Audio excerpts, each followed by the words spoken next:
Kayla reappeared next to the house and looked around. Taking a moment to wiggle all limbs, fingers, and toes, she let out a whoop of joy. Yeehaw! I did it! Happy dancing on the spot, she reveled in the fact she'd teleported without thought and reappeared at her destination with no troubles. It will take him a while to find me. Pleased she'd outsmarted him, she looked out over the expanse of his backyard. Eventually he'd sense her presence and come after her, but for now she'd revel in her small victory. Sauntering around the house, she stopped short when she came face to face with him. How did you get here so fast? I live here. His tone of voice wasn't welcoming. But we were just at my place, she stammered. He snorted and looked at her like she'd landed on Earth from the planet Mars. Your place? We got rid of that dump months ago. You live with me now. She blinked at him in confusion.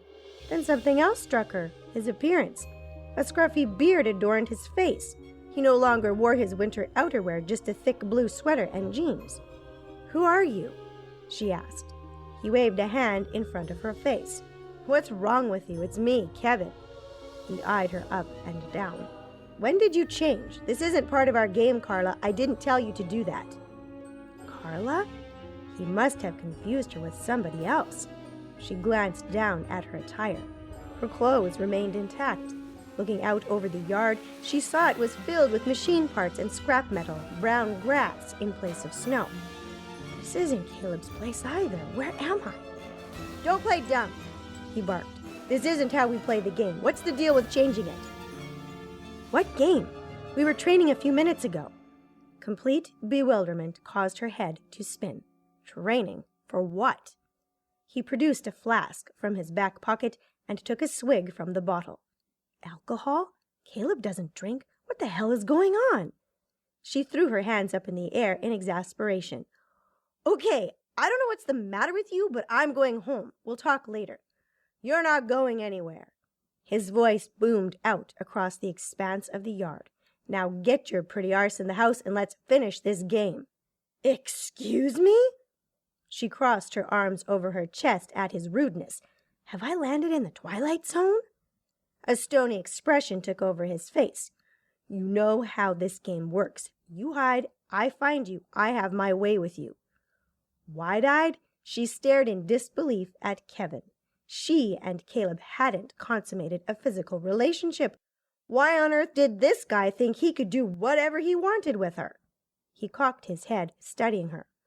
Oh, I get it. You think you can change the game without permission. Kayla stood her ground. While Kevin was bigger and physically stronger than her, size had nothing to do with defending herself. The only way she'd find out if he was friend or foe is to face him and take him down if need be. She shrugged, going for coy. I didn't think it would hurt. He snorted. Ugh, acting all tough like you don't know what's going on is just stupid. Let's go.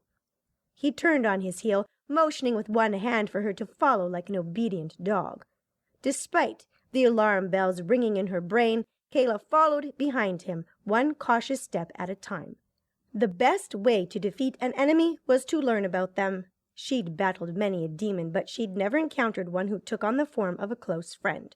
Whoever this man expected her to be, she figured acting the part of subservient pet would serve her purposes for now.